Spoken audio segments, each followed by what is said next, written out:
Now I will talk about zero force member of a truss. So what is truss? Truss is a pin connected structure where all the members are pin connected, and load can act only at the joint. At the joint, no load will act here, here, or here. So that is truss.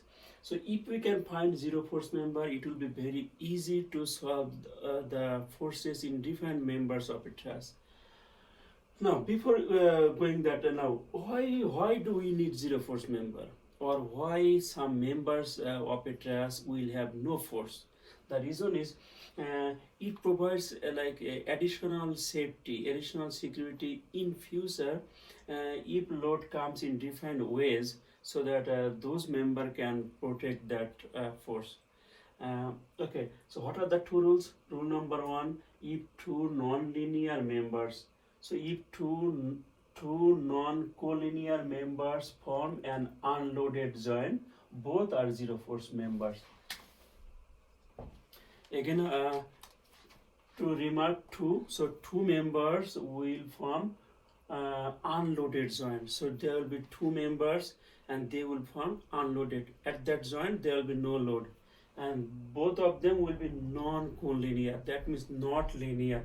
It will like angle this way, that way, whatever is okay. Yes, then both will be zero force member. That is rule number one. Rule number two: if three members form an unloaded joint, so there will be three members, they will form unloaded joint. At that joint there will be no load. Two members are linear, two will be linear. Then the third member will be zero force member. So you saw this two rule. Now I will discuss how to apply this. So I drew on truss here. It's a very simple truss. One support here, other support here. I have several members: 1, 2, 3, 4, 5, 6, 7, 8, 9. Yes, something like that. So nine members. So here I have to find the zero force member. If I apply load here, whatever the load value, it doesn't matter. Say 10 kilo pound. So I have a load here 10 kilo pound. Yes, that is not our concern now. At this configuration, what are the members are with no load, zero force member? So okay, start. If I apply, so rule number one: first two members will form a joint. Here three members form a joint. So first let us see these two members. Where are two members? Two members is here.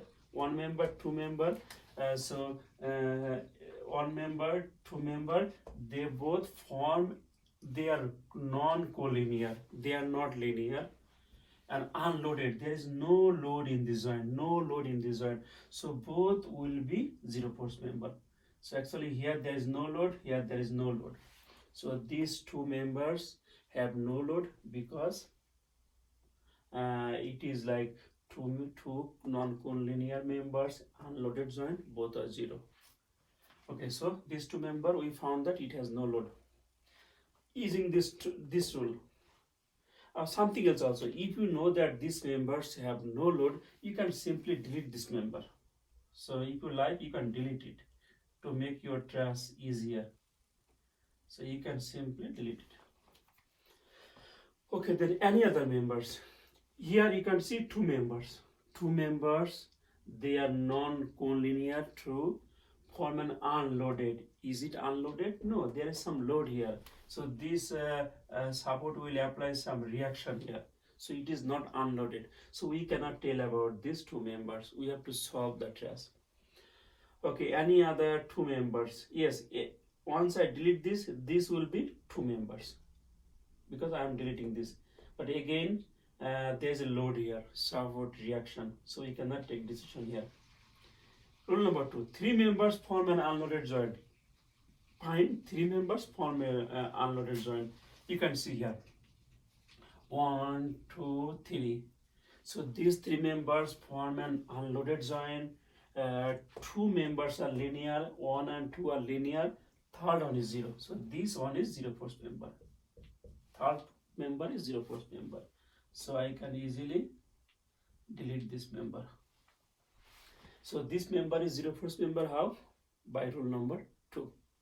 Now you can see here, once this member I deleted, now 1, 2, 3. Three members form a joint, no load, two are linear, third member, this one is zero force member.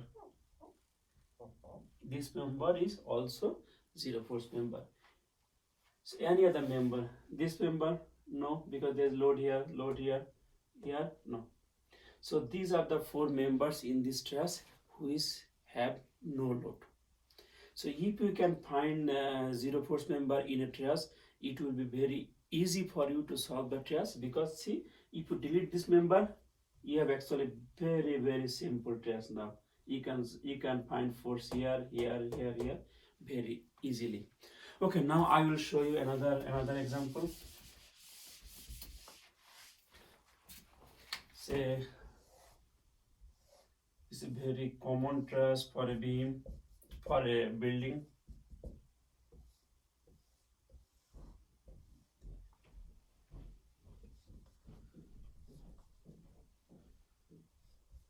Okay, so for this case, I have a load here in this joint. So all the joints are pin connected. So for this condition, what are the members which are zero force member? So you can see that rule number 1, two non-collinear member will form an unloaded joint. Two members, they are here, they are making a joint here, but there is support reaction here. So we cannot take decision here, even not here. What about this rule? This rule says three members will form unloaded joint. So you can see here, this joint, if I take this joint, 1, 2, 3, three members form a unloaded joint, two are linear, third one is, this force is zero force member. So this member has no load. Although there is load here. If you see this joint, you might be confused. So if you take this joint, it is very easy to see. Same thing here. If I take this joint, three members form an unloaded joint, two are linear, the third one is zero force member. This is zero force member. So I can delete it. Any other member, zero force member? No. Here, three members form an unloaded joint, but two are not linear. All them are non-collinear. So we cannot take any decision from this joint. This joint has load, this joint has load, this joint has load, this joint has load. So these two members in this truss are zero force member. Okay, let us see another example. The same example, but if I change the load,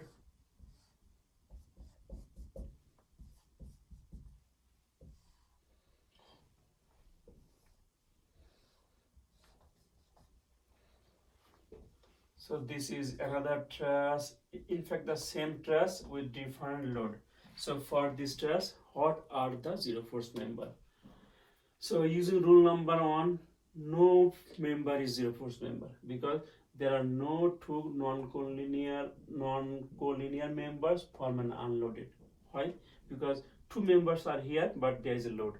Two members are here, but there is a load. So this rule is not valid here. What about this rule? Three members form an unloaded joint. So 1, 2, 3. So three members form this joint which has no load. Two are linear. Third one is zero. So this is a zero force member. Same thing here. Same concept. This is a zero force member. After I found this is a zero force member, if you take this joint, how many members here? Because this member is already gone. It has zero load. So if I delete this, if I take this joint now, three members form an unloaded joint, two are linear, this one is also zero force member. Same thing here. If once it is gone, three members form a loaded, three members form an unloaded joint, two are linear, third one is zero force member. So in this truss we found 4 zero force member. So in this way, if you can find zero force member, your truss will be very easy. And something else, in your FE exam, there is a guarantee that you will get a question on zero force member. Okay, so we will continue.